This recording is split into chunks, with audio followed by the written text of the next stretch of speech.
사랑의 아버지 하나님, 오늘 말씀을 통하여서 하나님의 약속을 붙잡고 믿음으로 나아갈 수 있는 우리 인생 되어질 수 있도록 인도하여 주옵소서. 살아있는 약속의 말씀이 내 인생을 책임져 주고, 살아있는 약속의 말씀이 나의 표지가 되어지고, 살아있는 약속의 말씀을 통하여서 오직 하나님 영광에 살아갈 수 있는 우리 모두가 되어질 수 있도록 인도하여 주옵소서. 예수 그리스도의 이름으로 기도합니다. 아멘. 여러분 모두 평안하셨습니까? 네, 우리 여섯 나무 이상하겠습니다. 사랑합니다. 사랑합니다. 행복하세요. 사랑합니다. 행복하세요. 예, 저는 늘 보던 대로 이렇게 여러분 보는 것 같은데 어쩌면 굉장히 오래간만에 보는 것 같기도 해요. 짧은 시간 잠시 물 건너 갔다 왔는데 굉장히 오랫동안 시간이 지난 것 같습니다. 예, 하나님의 은혜로 잘 다녀왔습니다. 여러분들의 기도의 힘으로 매일매일 우리가 또 많은 목사님들이 사역을 잘 감당할 것 같습니다. 하나님의 은혜, 하나님의 축복 가운데 살아왔습니다. 너무나 감사하고요. 그리고 또 오늘 말씀 보니까 여기 나와 있는 이 아브라함도 하나님께 주신 약속, 내게 주리라, 이 약속 하나만 바라보면서 살아가는 그런 모습이 보여지고 있습니다. 지난번에 12장에서 초반부에는 그 약속의 말씀 따라서 가라 하니까 갔고, 그가 또한 12장 7절 8절 말씀 보니까 제단을 쌓고 예배를 드렸던 그러한 사람이었습니다.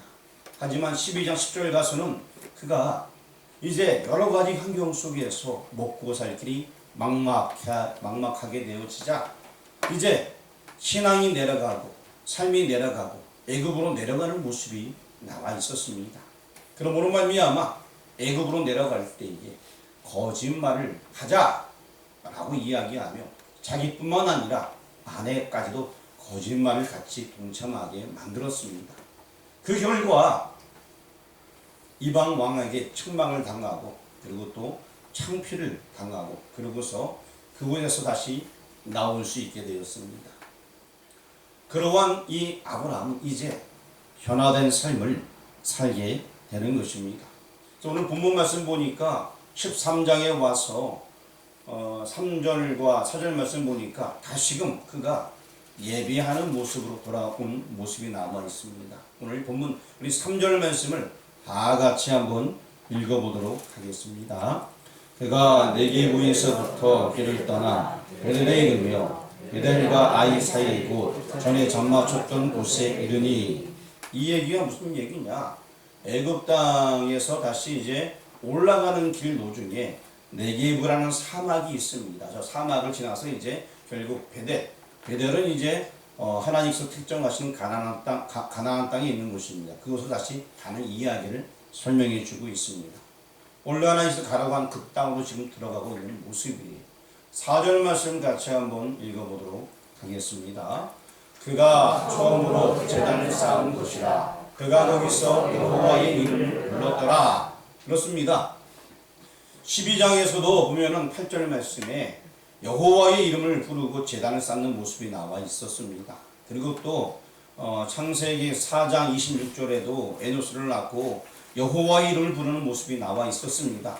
하지만 그 에노스 시대 이후에 서로 이제 6장에 가서는 섞이는 일이 발생됨으로 말미암아서 노아의 홍수가 발생되게 되었고, 그리고 이제 12장에 와서도 이 아브라함이 기근 때문에 결국에 신앙이 약해지고 믿음이 식어져서 내려가는 길을 택함으로 말미암아 지금 어려운 일을 당하고 다시 올라오게 되었습니다. 다시 올라와서 그가 한 일은 제단을 쌓고 여호와의 이름을 부르게 되었습니다. 다시 회복이 되게 되는 것입니다. 하지만 회복뿐만 아니라 이것은 변화되었다라고 할 수 있습니다. 이제 이 아브라함은 훨씬 더 나아진 그러한 삶을 살게 되었습니다. 이제는 정말 하나님 약속만 붙잡은 그러한 사람으로 되게 된 것입니다. 지리적으로만 옮겨진 것이 아니라 신앙적으로 완전히 이 아브라함은 변화된 삶을 살아가게 되게 된 것입니다.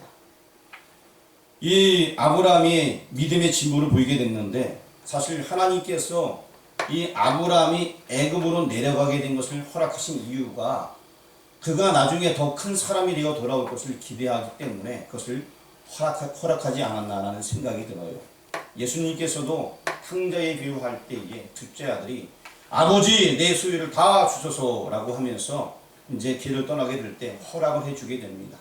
나중에 그가 회개하고 돌이킬 때에 아버지 앞에 아버지 나는 이제 아버지라 부르기도 힘듭니다. 그저 이 집에 있는 하인으로 종으로 여겨 주옵소서 하면서 철저히 그 아버지 앞에 낮아지는 모습이 있습니다.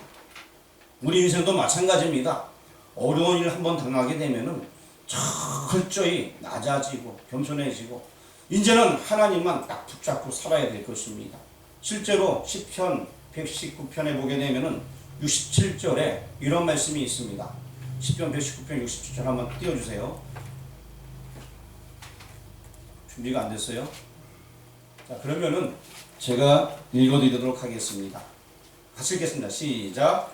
고난당하기 전에는 내가 등하였더니 이제는 주의 말씀을 지키나이다. 고난당하고 나서는 이제 말씀을 지키겠다. 또 119편 71절에도 똑같은 말씀입니다. 한번 읽어보도록 하겠습니다. 71절 시작. 고난당한 것이 내게 유익이라 이로 말미암아 내가 주의 율례들을 배우게 되었나이다. 이 고백이 아브라함의 고백이었습니다. 고난당한 이후에 완전히 이제 이 아브라함은 새 사람이 되게 되었습니다. 그리고 또 이 이야기는 저와 여러분의 이야기가 되어야 될 것입니다. 자, 지난 시간에 얘기했었죠. 제가 97년도에 사고가 나서 이제 제 몸을 쓸 수가 없게 되었다. 그래서 병원에 입원하게 되었고 그때 이제 간호사 한 분을 만나게 되었습니다. 첫날은 그의 목소리만 들을 수가 있었어요. 왜? 시력이 안 보였기 때문에 사고 이후에. 그래서 목소리, 대강 실루엣은 보였어요. 정확하게. 근데 목소리가 너무 이뻤고 이 실루엣이 너무 아름다웠어요. 뭐 형체는 아무것도 없어요. 제가 눈에 볼 때는 그랬어요. 거기에 제가 완전히 그리고 그 간호사가 들어올 때에 이 병실 분위기가 이게 막 밝은 거예요. 막 지금까지 없었던 분위기, 다들 좋아하는 분위기. 5명이 쓰는 다인실이었는데 다들 한 번씩 묻고 하는데 가냘프는 아름다운 목소리가 막 울려 퍼지는데 우와 가슴이 그런 적이 없었어요. 제가 쿵쿵쿵 뛰더라고요. 제가 그 전에 기도하던 것이 있었습니다. 그 당시 제가 방황을 할 때였었는데 하나님 제게 사람을 붙여 주십시오. 이제 좋은 사람 만나고 싶습니다. 그때 기도 내용이 눈 하나 없어도 괜찮습니다. 다리 하나 없어도 괜찮습니다. 그냥 나를 지켜줄 만한 믿음 있는 사람이 있으면 됩니다. 그렇게 기도했었거든요. 그때 아마 하나님께서 들으시고 저기 뒤에 있는 사람을 보내준 것 같아요. 저는 다 괜찮다고 했어요. 정말 나를 붙잡아 줄 수 있는 사람 그 한 사람이 된다고 기도했었어요. 그때 이제 한 여인이 들어왔는데 정말 형체를 그냥 실루엣만 보이죠. 아무것도 몰랐는데 너무너무 좋았어요. 그리고 제가 그러고 나서 그 사람을 다시는 못 봤어요. 그리고 다시 이제 시력이 돌아오게 다른 건 다 그대로인데 시력이 가장 먼저 돌아왔는데 그 다음에 이제 이야기는 제가 나중에 기회가 되면 말씀드리도록 하겠습니다. 자, 어쨌든 간에 그렇게 이제 육체가 조금씩 회복되게 되었는데 그 당시 제 마음은 뭐냐? 하나님 이래도 저는 계속되는 이 신학 안 하겠습니다. 그러고 버티고 있었어요. 그 애는 끝까지 버텼어요. 몸이 회복되어지고 나서 다시금 일하러 나가게 되었습니다. 그래서 저는 제 멋대로 살겠습니다. 라고 신앙생활 그냥 잘하면서 신앙은 안 하겠습니다. 하고 일을 할 때였습니다. 그런데 이 오른쪽 다리 부러졌던 그 부분의 통증이 광범위하게 이 오른쪽 전체에 나타나게 되는데 걸을 수가 없더라고요. 제가 하는 일은 같이 일을 해야지 일이 진행되는데 저 때문에 일이 안 되는 거예요. 와, 이건 어떻게 감당할 수가 없더라고요. 차라리 제가 없으면 됐는데 오전 내내는 같이 일했는데 오후부터 이게 몸이 말을 안 듣는 거예요. 그때 깨우쳤어요. 아, 내 힘으로는 안 돼.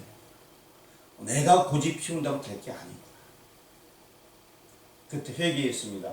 하나님, 이제는 제가 하나님 의지하겠습니다.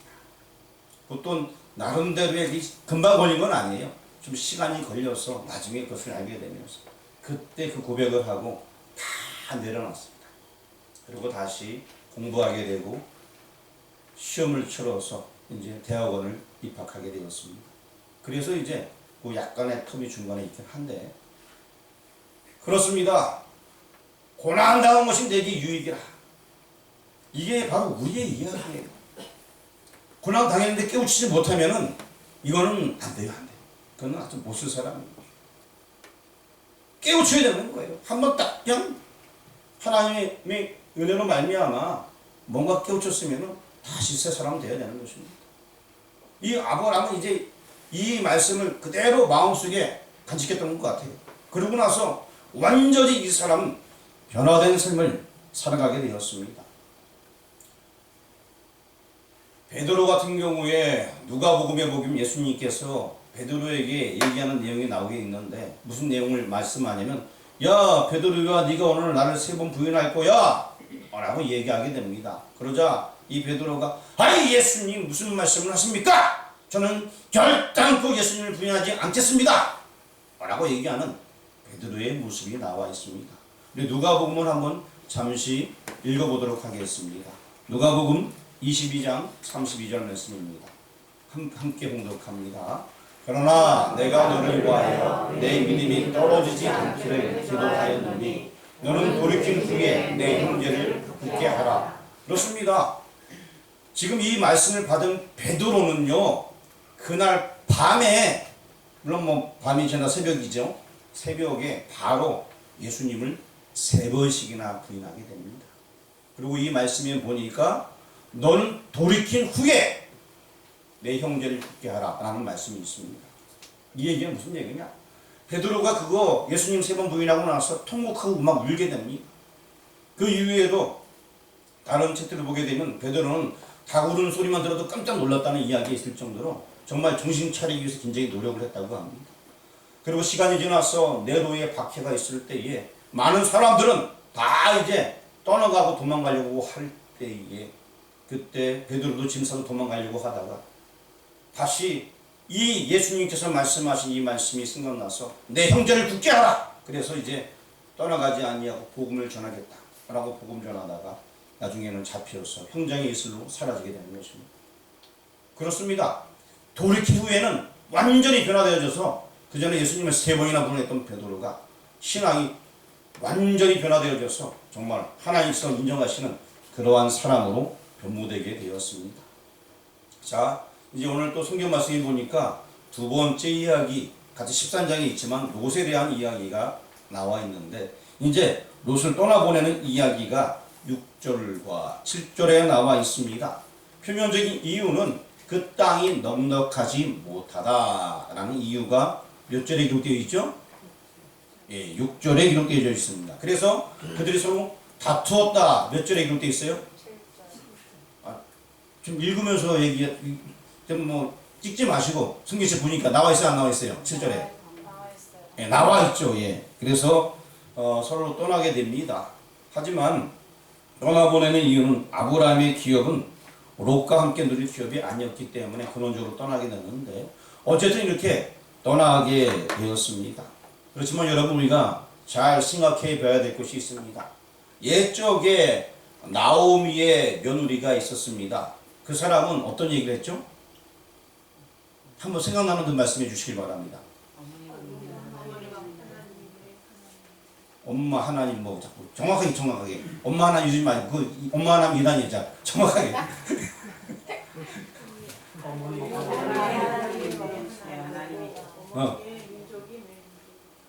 어머니의 뱃성이 내 뱃성이다. 아 그래요. 예, 정확하게 하셨는데 성경 한번 딱 띄워주시길 바랍니다. 우리 앞에 보고서 한번 읽어보도록 하겠습니다. 자, 시작. 어머니께서 가시는 곳에 나도 가고 어머니께서 머무시는 곳에서 나도 머물겠나이다. 어머니의 백성이 나의 백성이 되고 어머니의 하나님이 나의 하나님이 되시리니. 이렇게 이름도 비슷해요. 롯인데 이 롯이라는 사람이 따라갔으면 얼마나 좋아요. 롯의 입장에서는. 그런데 그렇지 아니했습니다. 그는 그냥 자기 보기 좋은 대로. 성경 한번 말씀 13장 10절 말씀 한번 보시길 바랍니다. 우리 13장 10절 같이 읽어보겠습니다. 시작. 이에 롯이 눈을 들어 요단 지역을 바라본즉 수알까지 온 땅에 물이 넉넉하니 여호와께서 소돔과 고모라를 멸하시기 전이었으므로 여호와의 동상 같고 애굽 땅과 같았더라. 자, 여기 보니까 여호와의 동상 같고 애굽 땅과 같았더라. 굉장히 좋아 보이니까 아브라함이 얘기합니다. 야, 네 가고 싶은 대로 가. 네가 자면 나는 우하고 네가 오면 나는 잘 거야. 그러니까 딱 바라보니까 우와, 좋아 보이는 곳에서 나는 이곳 택하겠습니다 라고 떠나가게 되는 것입니다. 뭐 어머님이 하나님이 나 이런 거 필요 없어요. 삼촌이 하나님이 나 하나님이 되고 다 나 필요 없고 나는 내가 좋은 데로 갈 거야 하면 떠나가는 이러한 모습이 여기 창세기 13장에 기록이 되어져 있습니다. 그래서 결국 떠나가게 되는데 이들이 조금 전에 어디 있다고 왔었냐면 애굽에 있다고 올라왔지 않습니까? 여기 13장 10절 말씀 보니까 맨 끝에 애굽 땅과 같았다. 아브라함은 더 이상 사람의 눈, 사람의 생각 가지지 아니하고 하나님께서 약속하신 그 땅, 그곳에 이제는 머물고 싶어 했습니다. 그러나 여기 나와 있는 롯은 그렇지 아니하고 눈에 보기 좋은 대로 향하는 그런 모습이 나와 있습니다. 똑같은 곳을 바라보지만 지금 다른 마음을 가지고 있습니다. 그 아무리 좋은 땅이라도 나는 가지 아니하겠다. 이것이 아브라함의 마음이에요. 하나님께서 약속하신 그 땅이 있어야겠다. 자, 11절 말씀, 우리 본문 11절 같이 한번 읽어보도록 하겠습니다. 그러므로 롯이 요단온 지역을 택하고 동으로 옮기니 그들이 서로 떠난지라. 이제 서로 떠나게 되었습니다. 12절 말씀 보도록 하겠습니다. 아브라함은 가나안 땅에 거주하였고 롯은 그 지역의 도시들에 머무르며 그 장막을 옮겨 소돔까지 이르렀더라. 소돔 들어봤죠? 소돔까지 가게 되었습니다. 더 나아가서 이제 어떻게 되냐 13절 말씀을 한번 읽어보겠습니다. 시작. 소돔 사람은 여호와 앞에 악하며 큰 죄인이었더라. 점점 한 걸음씩 이 롯은 구렁텅이로 빠져들고 있는 그런 모습이 기록이 되어져 있습니다. 하지만 이제 이 롯을 떠나보내고 하나님께서 아브라함에게 약속을 주십니다. 이게 오늘 포인트예요. 약속을 주시는데 내게 주리라. 이 약속. 물론 12장 초반부에도 1, 2, 3절의 약속의 말씀을 주셨습니다. 그 약속의 말씀을 다시금 이제 13장에 와서 13장 14, 15, 16, 17, 18절의 말씀에 다시 한번 그 약속의 말씀을 하나님께서 아브라함에게 주는 것입니다. 그 주신 약속의 말씀이 우리 14절 말씀 한번 같이 읽어보도록 하겠습니다. 롯이 아브라함을 떠난 후에 여호와께서 아브라함에게 이르시되 너는 눈을 들어 너 있는 곳에서 북쪽과 남쪽 그리고 동쪽과 서쪽을 바라보라. 와, 굉장히 멀겠죠. 바라보는 곳, 눈이 가는 곳까지 싹 바라보게 됩니다. 15절 읽어보겠습니다. 보이는 땅을 내가 너와 내 자손에게 주리니 영원히 이르리라. 그 땅 다 주겠다. 영원히 주겠다. 얼마나 큰 축복입니까? 근데 여러분 중요한 것은 자, 아브라함은 지금 그 땅을 얻은 거예요, 안 얻은 거예요? 주겠다는 약속이에요. 지금 롯은 그 땅에 찾아러 갔고요. 아브라함은 지금 그 땅을 얻은 거예요, 안 얻은 거예요? 약속만 받은 거예요. 약속만. 자, 16절 한번 읽어보도록 하겠습니다. 내가 내 자손이 땅에 티끌 같게 하리니 사람이 땅에 티끌 능히 쓸 수 있을진데 내 자손도 세리라. 이 얘기가 무슨 얘기냐? 네가 한번 티끌 세워봐라. 못 센다. 그것처럼 네 자손들도 못 셀 거야. 그 얘기를 반어법적으로 얘기한 거예요. 그래서 그렇게 많아질 거야 라는 얘기입니다. 근데 지금 아브라함 자손 있어요, 없어요? 하나도 없어요 지금. 근데 이런 말씀을 지금 받는 거예요. 한 얘기도 없는데 예, 말씀만 받는 거, 말씀만. 17절 말씀 읽어보겠습니다. 너는 일어나 그 땅을 종과 행으로 돌아다니거라. 내가 그 손에게 주리라. 내게 주리라. 라고 분명히 약속하고 있어요. 아직은 있다 없다? 없다. 근데 준다라고 자꾸 약속하는 거예요. 18절 한번 읽어보겠습니다. 시작. 이 아브라함이 장막을 옮겨 헤브론에 있는 마므레 산수리 시부에 이르러 거주하며 거기서 여호와를 위하여 제단을 쌓았더라. 다시 한번 이제 하나님께 예배드리는 모습으로 나아가게 됩니다. 여기 나와 있는 축복의 말씀 14, 15, 16, 17, 18절 말씀, 이 말씀만 아브라함은 받게 되었어요. 실제 두 손에 주어진 것은 아무것도 없었습니다. 사실 이것은 히브리서 11장 10절에 있는 말씀과 같은 건데요. 다시 말씀드리면 영원한 세계를 바라보는 것입니다. 우리 히브리서 11장 10절 말씀 읽어보도록 하겠습니다. 이는 그가 하나님이 계획하시고 주실 수가 있는 성을 바랐습니다. 영원한 그 하늘나라를 이미 아브라함은 바라보면서 자기 후손을 통하여서 이어진 그 영적인 세계를 쫙 바라보며 그 하늘나라까지 바라보고 있는 것입니다.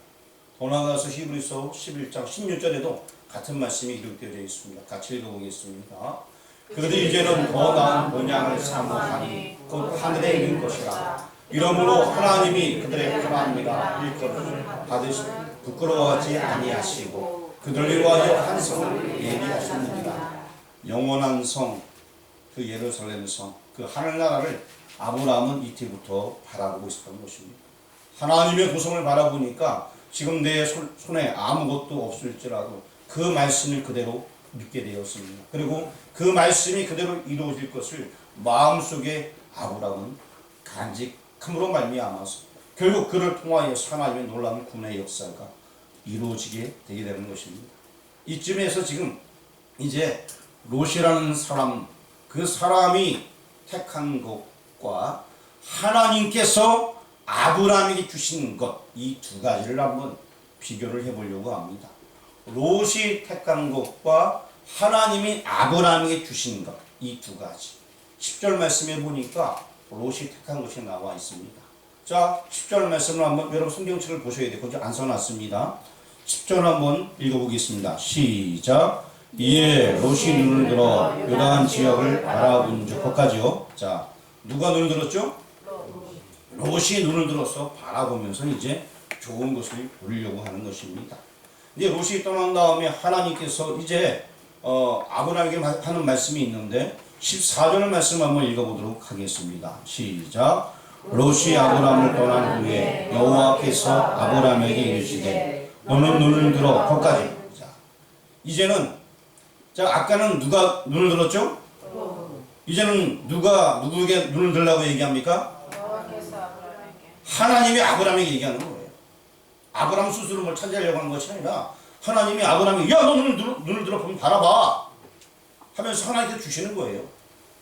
이것은 자기가 눈을 들어서 찾았다는 것이고 아브라함은 하나님께서 눈을 들게 해서 야 이거 너한테 줄 거야 이렇게 약속하는 겁니다. 자기가 한 것이 아닙니다. 그리고 다시 우리 11절 말씀, 자 11절 말씀 같이 한번 읽어보겠습니다. 시작. 그러므로 롯이 유다 온 지역을 택하고 동으로 그들이 서로 떠난지라. 자 롯이 유다 온 지역을 택하고 그가 택했어요. 그렇죠? 그가 택하고 옮겼다.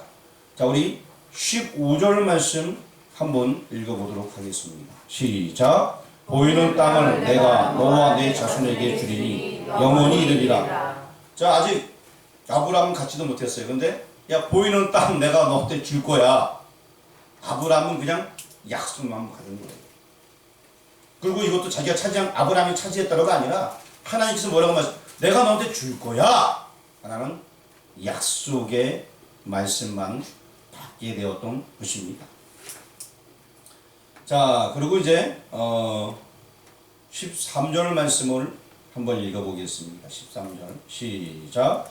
소돔 사람은 여호와 앞에 악하며 큰 죄인이었더라. 지금 롯은 큰 죄인이 있는 곳으로 가게 되었고 우리 18절 말씀 읽어보도록 하겠습니다. 이에 아브라함이 장막을 옮겨 헤브론에 있는 마므레 상수리 굴에 이르러 거주하며 거기서 여호와를 위하여 제단을 쌓았더라. 아브라함은 예배 중심의 생활로 이제 삶이 바뀌어지는 모습을 보게 됩니다. 아브라함이 완전히 변화되어졌어요. 어쩌면은 롯 자기 조카하고 서로 있는 가운데서 자기가 땅을 포기한 거예요. 그러는데 하나님은 더 좋은 땅을 주겠다! 라고 약속을 해주고 있는 것입니다. 아브라함은 지금 원래 그 본토 아버지를 떠나라는 명령을 받게 되었어요.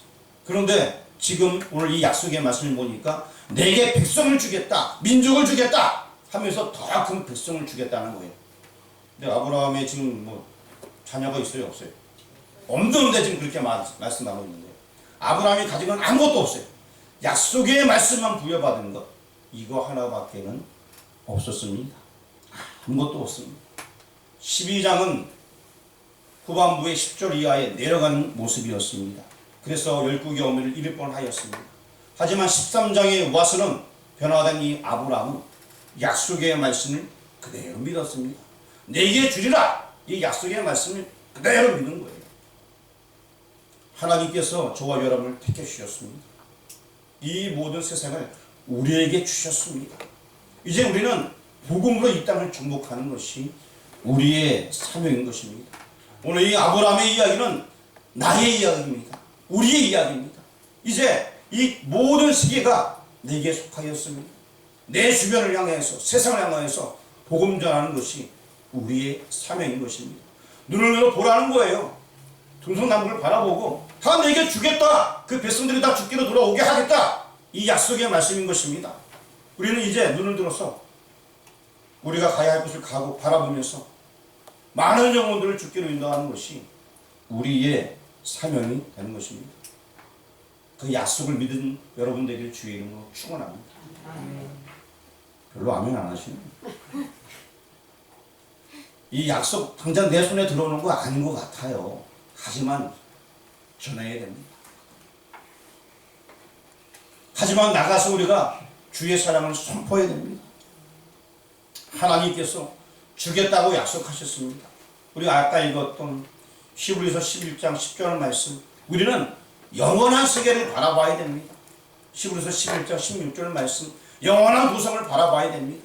약속을 주셨기 때문에 그 약속을 믿는 그 믿음, 내게 주겠다 약속하셨습니다. 그래서 우리가 필리핀 가서 복음도 전하는 것이고 십자가도 전하는 것이고 내게 주겠다 약속하시니까 세계 모든 사람들에게 나가서 우리가 주의 사랑을 증거하는 것입니다. 하나님께서 분명히 아브라함에게 약속하셨습니다. 그의 백성, 실제적인 백성은요 예수님을 통해서 오는 백성들을 얘기하는 건데 결국 그것이 무엇이냐? 복음의 이야기, 예수님의 이야기. 그래서 우리가 영원한 도성에 올라간다는 이야기인 것입니다. 이 사역에 동참하는 모두가 되기를 주의 이름으로 축원합니다. 하나님의 약속을 믿으시기 바랍니다. 하고 끝내면 딱 펴는데 제가 한 9분 정도 더 하려고 해요. 9분 정도.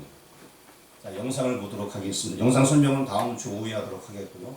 일단 영상만 보도록 하겠습니다.